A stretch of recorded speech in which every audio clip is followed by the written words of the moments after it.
Maximilian Stenning, Executive General Manager of Smart Commercial Solar. My man. Max Stenning is one of Australia's leading, he works for me. He's a legend. He's a great friend. We are Australia's largest engineering, procurement and construction firms in the commercial and industrial space. And under Max's leadership, we've had 15 years of experience in the renewable energy sector. And Max has worked across the distribution and EPC space in both Australia and in the USA. And as we expand out into the Pacific now as well. In his 8th year with Smart, Max has grown the business from a team of 10 to now over 50 full-time staff, delivering over 40 megawatts of solar last year, and now we're quite large in commercial batteries as well. So without talking him up any further, Max Stenning. Good afternoon, everyone. As Ewan mentioned, I'm Max Stenning. I'm the Executive General Manager at Smart Commercial Solar. We're a large EPC working in the C&I space. We install solar, batteries and other sustainable generation assets for our customers. And we do this because we're trying to assist our customers in reaching energy independence. Further to this, we perform operation and maintenance services, as well as financing projects via PPAs, of which we've built coming up to around $100 million worth of projects under this finance structure. So today I'm going to be talking about opportunities, risks, and customer buying patterns regarding battery storage in the C&I space. As an EPC, we have quite a unique view given where we sit in the equation. Getting a deep understanding about what drives our customers' decisions, working with technology providers on how we solve problems, understanding what financiers need to underpin business cases, as well as understanding the complexity and risks involved in implementation. I'll also take you through how one of our customers is actually taking advantage of this opportunity right now. A little bit on the market. Over the past decade, solar installations across Australia have been rolled out at quite a rate of knots. It's given customers a level of control over their electricity consumption by offsetting a really good portion of their daytime needs. Further to this, solar has contributed to a softening of demand and therefore wholesale electricity prices during the hours of solar generation. This has been evident by the devaluation of feed-in tariffs offered by electricity retailers, signalling the reduced need for energy generated during those times. As much as solar has been a great contributor to reducing costs for our customers, as well as daytime demand in general, it also presents a problem. As the market continues to get more saturated with daytime biased generation, dependent on certain climatic conditions, the market experiences potential oversupply and shortfalls, causing volatility. Now, volatility is both a problem, but it's also an opportunity. The battery storage market over the last couple of years has been dominated by residential and utility scale projects. If we think about the success of the Hornsdale Power Reserve, this triggered the rollout of various grid scale projects that have not only provided the required support for market volatility and firmed renewables, but also brought lucrative returns for the operators of these assets. On the residential side, with the reduction of feed-in tariffs, homeowners, typically at work during the day and not at home, have been searching for a way to put their solar to work rather than sending their generated energy back out to the world. Batteries provided them with an opportunity to soak up this excess generation, which is now used when they come home, flick on the TV, cook dinner. Furthermore, the emergence of virtual power plants, or VPPs, has started turning these individual systems into distributed large-scale battery plants, further providing benefit to the market and the hip pocket of customers and VPP operators. So what's missing? A big hole in what is likely the biggest untapped opportunity in the energy market. The commercial and industrial space has the potential to not only solve many of the market's problems, but also become the generation assets of the future. Millions of square meters of untapped rooftops supported by battery systems, paired with flexible loads, can turn the C&I market into urban generators producing power exactly where it's required. In return, customers will become more energy independent, be in control of their operating costs, which shall improve their competitiveness in their spaces, and provide them with new revenue streams outside of their core business. For the market, it will reduce volatility, which in turn shall soften wholesale prices and customer energy bills. But the opportunities, as alluded to in the C&I space, are the enablement of more solar, grid support services and unlocking new revenue streams, enable customers to reach net zero targets, and also sophisticated financing.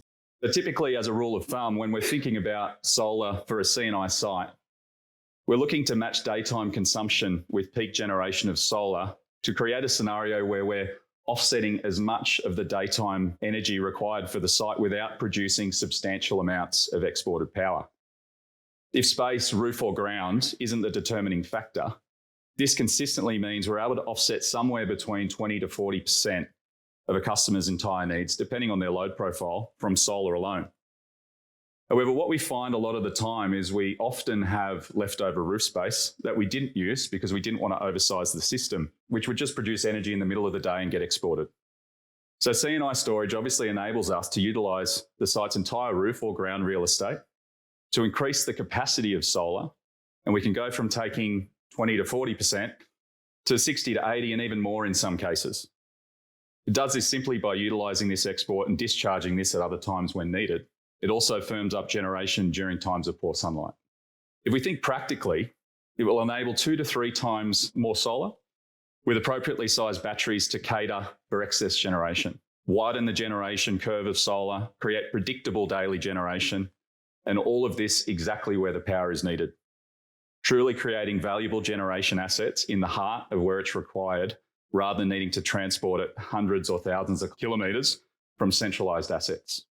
We've now managed to turn dumb solar into a larger, predictable generation asset.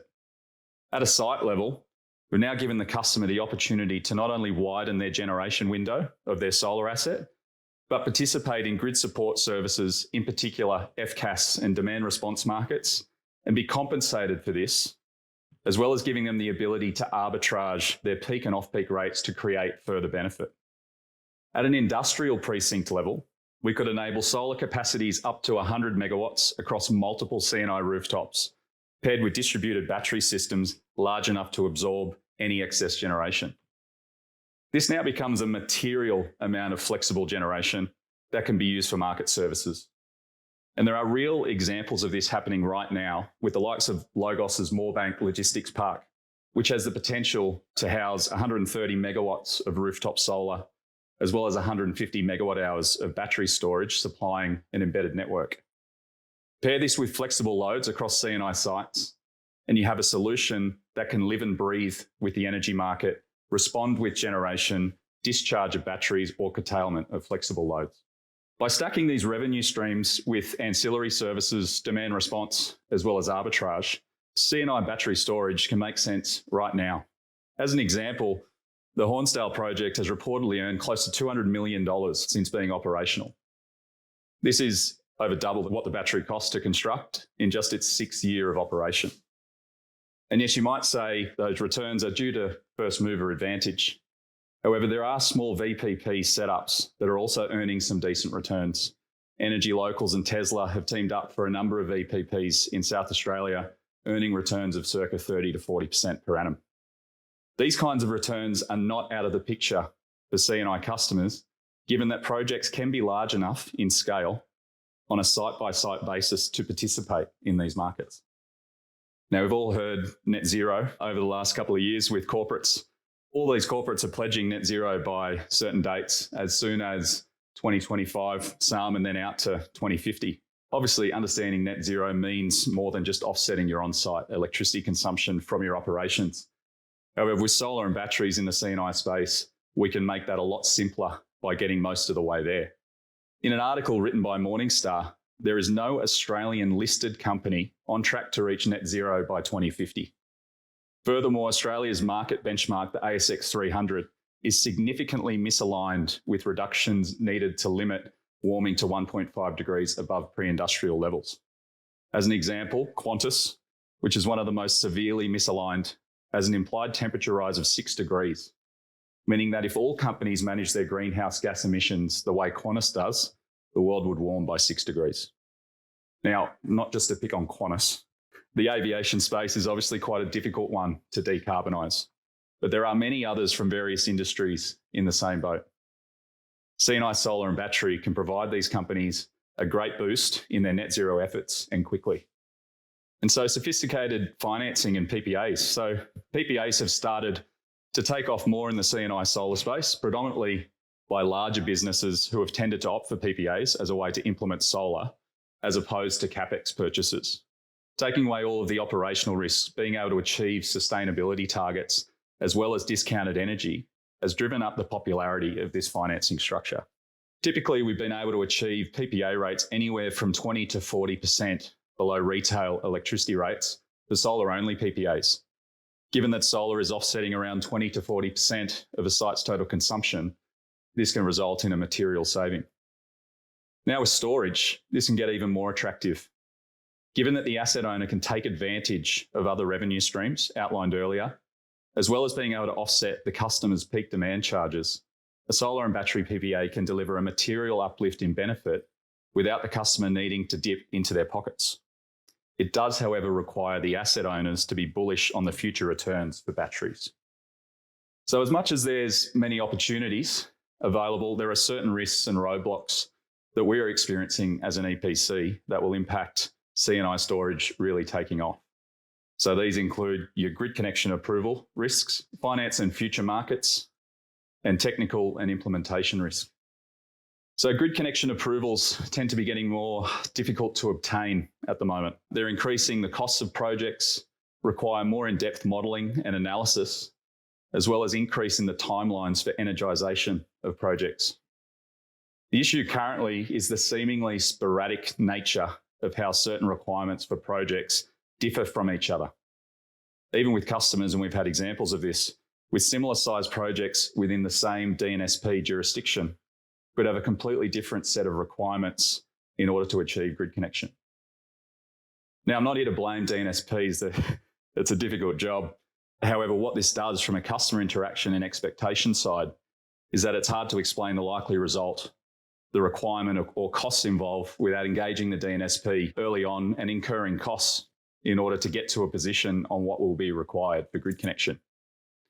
So we obviously need to find a better way about how we navigate this situation with customers so that we set expectations from the beginning and what costs might be involved. Revenue streams for batteries are not as easy to predict. The FCAS demand response and arbitrage markets are all dependent on market conditions of supply and demand across the NEM. Looking back is one way to forecast moving forward. However, it's not as simple as that. Given that the business case of C&I storage is reliant on these revenue streams providing material returns, there is a potential risk that the capital deployed in this area won't achieve the hurdle rates required. So looking forward, given the amount of traditional generation coming offline, it could be said that more volatility is on the way.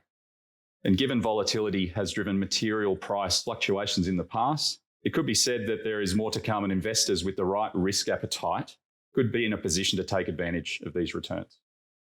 From an implementation perspective, there are a number of risks which we see impact the uptake of C&I storage.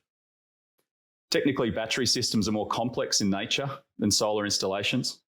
This is true both from a feasibility and sizing perspective and ensuring you actually get the right battery for your site, but also from an operational point of view, ensuring the battery logic operates the way that it is intended based on the modelling conducted. This limits the amount of potential providers able to provide this service in the C&I space. Another one is space, which tends to be overlooked. Both physical space required for the placement of batteries and associated equipment, as well as space within existing electrical infrastructure on sites.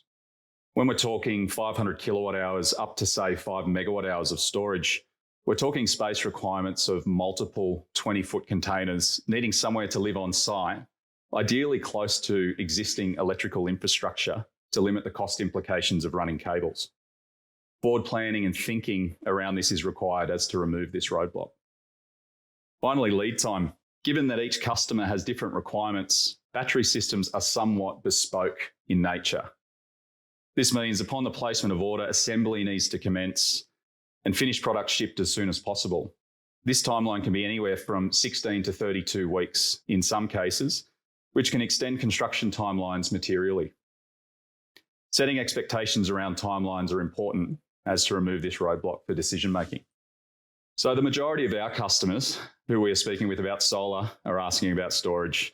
And what they're asking about and why they want it is they want to increase self-sufficiency on the site.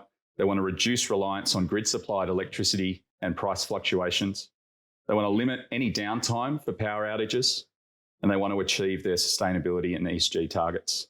Others are being quite clever and are looking at other ways to further enhance their core business. So in terms of a case study, I'd like to present this one because it shows how the opportunities and benefits presented by C&I storage can provide additional value to C&I businesses as well as their customers. This business that I'm talking about works in the property development space. They build big, new C&I sheds, which they look to lease out to prominent large C&I type tenants on long-term leases, typically 5 to 15 years. Over the years, they've been approached by many of their tenants who have expressed interest in wanting to install solar on their facilities. This led to a business decision where they could provide not just solar and batteries for tenants moving into facilities, but also retail electricity sourced from renewable assets as an all-in-one solution. Therefore, a separate business was created as a way to offer this service to tenants, who in turn receive the benefit of cheaper, more reliable electricity and also added sustainability benefits of being at the site. For our customer, they not only secure a new tenant, which supports the core business, but also earn a revenue stream from the retailing of electricity, as well as having a large battery asset available to earn other revenue streams, as we've spoken about, outside of their core business, of which they look to take advantage of during times of volatility. This brings me to the end. I hope you're able to find some value and can take some of this information into discussions with your customers, strategize on roadmaps, or talk within your business about potential opportunities C&I batteries could bring into your operation. Thank you for your time.